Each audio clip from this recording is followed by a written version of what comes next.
Sa halos isang dekada sa pool ng pagkakatatag ng grupo, binigkis sila ng isang layunin. Hindi madali ang bawat programa na dumadaan sa mga hamon.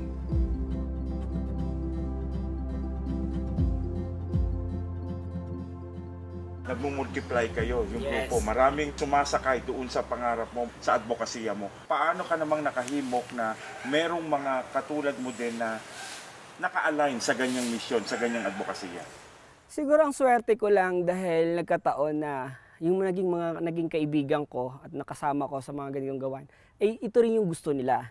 Siguro nakitaan lang nila ako ng kung paano the way i-handle yung mga sitwasyon. Pag nagdesisyon talaga ako kung ano yung pinag-usapan at kung ano yung mga plano, stick tayo doon. And sinasabi ko, kaya umabot kami ng ganito 9 years, sinasabi ko na one project at a time. Kaya natin yan kung hindi tayo talon ng talon. Within 6 days, siyam na community, siyam na school ang napuntahan natin. 1,300 students ang natulungan natin, 40 teachers ang nabigyan natin ng mga konting regalo para sa kanila. 733 ng mga pamilya na nabigyan natin ng Noche Buena na kahit papano naging masaya ang kanilang Pasko. Sobrang blessed namin dahil may mga opportunity na talagang dumadating para sa amin. Pero ang saya dahil bumubuhos yung tulong at yung tiwala nila sa amin na itong mga tulong nila ay makakarating sa kanila.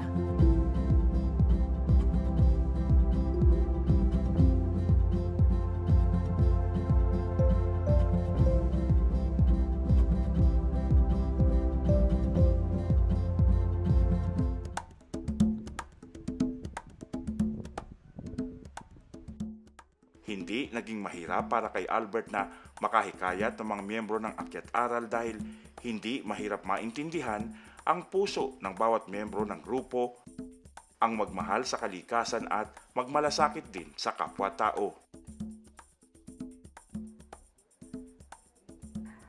Itong outreach na ginagawa natin, iba talaga sa mga ginawa namin before. Kasi sanay kami, pag dumadating kami sa isang community o sa school, talagang ang mga magulang, mga bata, talagang sasalubong sila sa aming pagbabalik. Pero ngayon iba, hindi natin pwedeng gawin yan, hindi natin sila papalabasin ng bahay. Pero kaya pa rin natin iabot sa kanila at sila rin mga teachers or mga magulang ang mag-aabot sa kanila. Pero ayun nga, ang sinasabi natin na blessings pa rin tayo dahil napaabot natin sa kanila yung mga tulong natin.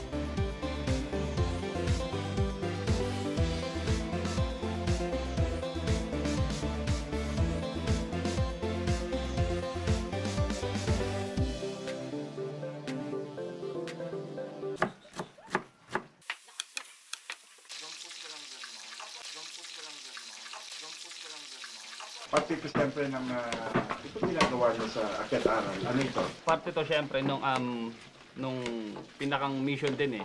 Kung meron kaming mga parang frontliners na nagbibigay or nag-aabot ng mga regalo, kami yung back office eh. So kami yung tagaluto para at least siyempre merong energy yung mga tagapag-abot ng mga nakuha nating mga donations na pumupunta-punta pa sila sa malalayong lugar. So, syempre, kailangan busog sila. Sama-sama sa paghahanda ng pagkain na mistulang isang pamilya sa lakad na ito, ang miyembro ng Akyat Aral, DepEd TV at mga kasapi ng Philippine Army Seymour. Si Jack Cabanayan, isa sa mga miyembro ng Akyat Aral, ang siyang pangunahing nakatoka sa pagluluto.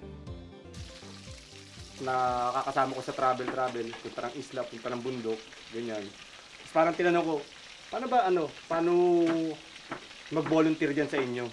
Kasi sabi niya, nung isang volunteer din, sabi niya, basta Anong pangalan? si Sir Peter, sabi niya, basta buong loob mo, yun talagang nandun yung puso mo, pwede naman. Sabi ko kasi, may membership ba yan? Sabi niya, wala. Basta buo yung puso mo sa pagtulong. Okay ka, tapos subukan mo muna pumunta sa isang event. Pagka nagustuhan mo at kaya mo, di mag-go ko ulit kung talagang okay sa'yo.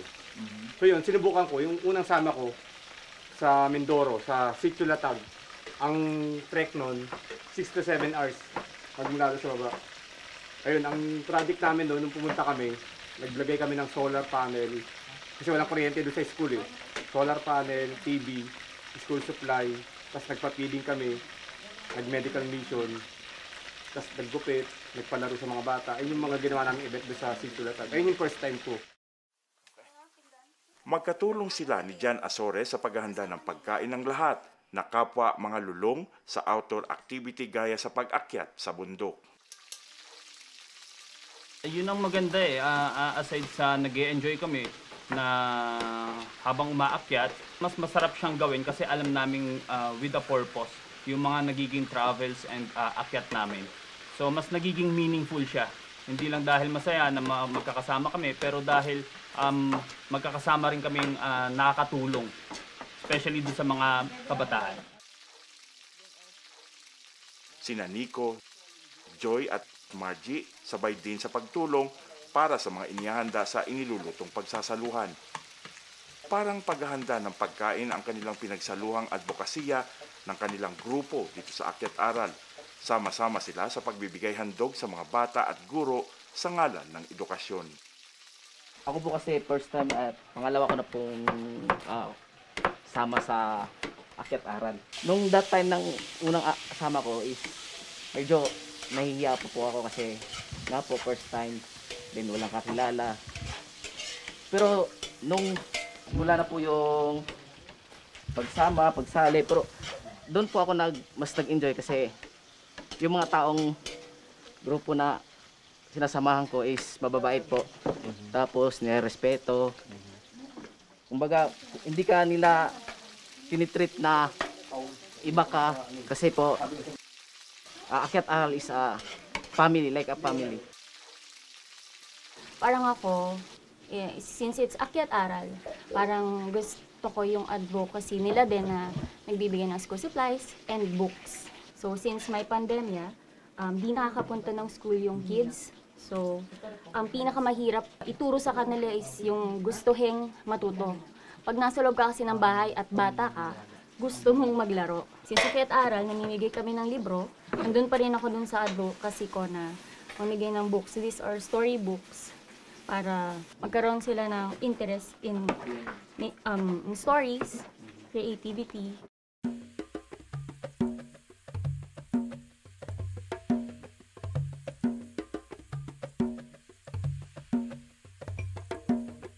Siyempre, dahil mga mountaineer at outdoor enthusiasts, panahon din ang pagsasama-samang ito na yakapin ang ganda dito ng tanawin at kalikasan habang nagmamalasakit sa mga komunidad. Kasi para sa akin yung gantong event, lalo na yung mga yung adhikain ng Akyat Aral, is para sa akin is food for the soul. Kumbaga, yung mga material na bagay, mabilis mawala yan eh. Kumbaga, magiging masaya ka ng isang araw, 2 araw. Pero ito kasi, kaya mo siya ikwento kahit kanino. Kumbaga, mararamdaman mo yung saya sa loob. Yung unang-unang sumama ko is sa Mindoro, and the same with the Christmas special din yun. And ibang klaseng fulfillment. And yung happiness na binibigay nun, hindi lang para sa akin, sa sarili ko, and more importantly, sa mga tao na tutulungan natin or natutulungan ng grupo ng Akyat Aral. Na kasi pag pumunta kami sa isang community, hindi lang siya dahil, ito yung malapit or ito yung kayang puntahan. Pinipili pa ng grupo yung mas mahirap puntahan or mas hindi naaabot ng tulong. So, yung mission ng grupo, iba yung naging impact sa bawat isa sa amin. So, kaya siya mas lumalaki at mas madaming individual ang mas nahihikayat na sumama or sumali sa grupong to. Very accommodating naman si Sir Albert. So, and then, at the same time, nag-hike, tumutulong ka, 2-in-1. Dahil yung profession ko naman talagang sa community, public service. Kaya, nung sumama ko, nagustuhan ko din yung mission, yung activity. And at the same time, di ba yung trabaho namin, very stressful. Para sa akin, hindi lang ako yung tumutulong. Yung din pinupuntahan ko, yung mga activity ng Akyat Aral, nakakatulong din para sa akin. Sila na karamihan ay mga nahikayat ni Albert ay patuloy sa pag-ambag. Actually, na-meet ko si Sir Albert Atienza, yung founder ng Akyat Aral, sa isang beach na gathering. Tapos sabi niya, nagkakwentuhan kami noon. Tapos sabi niya is meron daw siyang grupo na tumutulong nga dun sa mga IP or mga indigenous people sa pamimigay ng mga school supplies tsaka yung mga goods na kailangan nila. Una, sumali ako sa kanila nung parang Christmas special nila sa may Pampanga. So after nun, nagustuhan ko yung mission ng grupo. After nun, parang naging ko na sa sarili ko na, uy, gusto ko sumama every event. So dun siya nag-start. Pero hanggang kailan nila ito gagawin? Ang magmalasakit sa mga komunidad na kanilang pinupuntahan bilang mga mapagmahal sa kalikasan.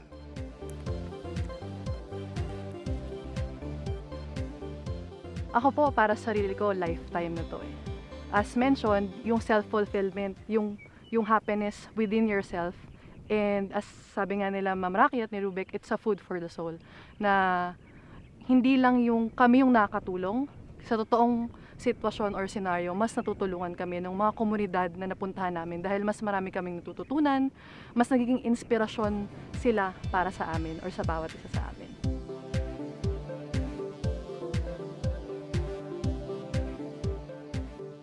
Hanggat kaya kong tumulong, sabi nga ni Elgin, lifetime din ako. Siguro kung hindi man ako makapunta dun sa mga community in person, siguro mapapaabot ko siya yung pagtulong na lang or pagbibigay ng mga donations, yung mga ganyan. Or pagkalat na rin nung mission ng Akyat Aral sa social media like sa Facebook kasi nagpo-post din kami doon, kaya rin kami nakakagather ng mga donations.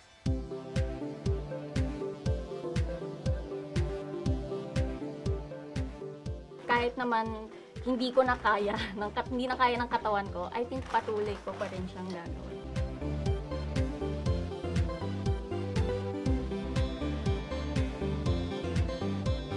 Para mas marami pa kaming matulungan kasi may mga inaalagaan kaming mga community na gusto din naming balikan.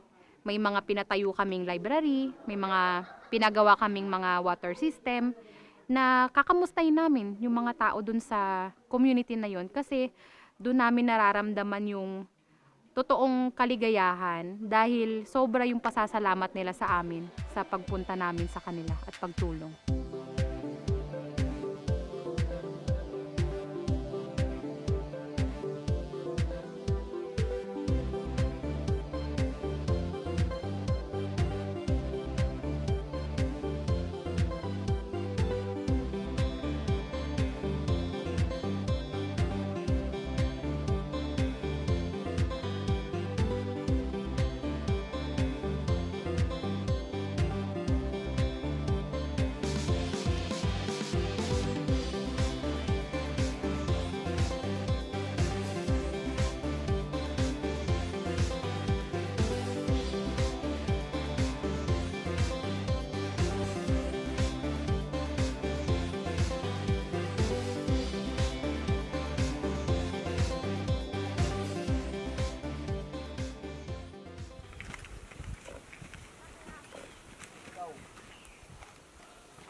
Marami pang proyekto ang nanaisin ng Akyat Aral na maisakatuparan kaya pasalamat si Captain Sherwin Padeo ng Philippine Military Academy sa kanilang naipaabot na handog sa Taloy Sur Elementary School sa bayan ng Tuba sa Benguet. Nagpasalamat din si Direktor Carino sa mga ipinamahaging handog ng grupong Akyat Aral sa kanyang rehiyong nasasakupan. You really made them happy. No, aside from the fact that you went there personally, no, yung care sa kanila, no, it's very important, lalo na sa mga guro natin na alam naman natin marami silang ginawa, no, like printing these modules, making these modules, contextualizing it, tapos pinuntahan nyo pa sila and then binigyan pa ng gift like yung printer.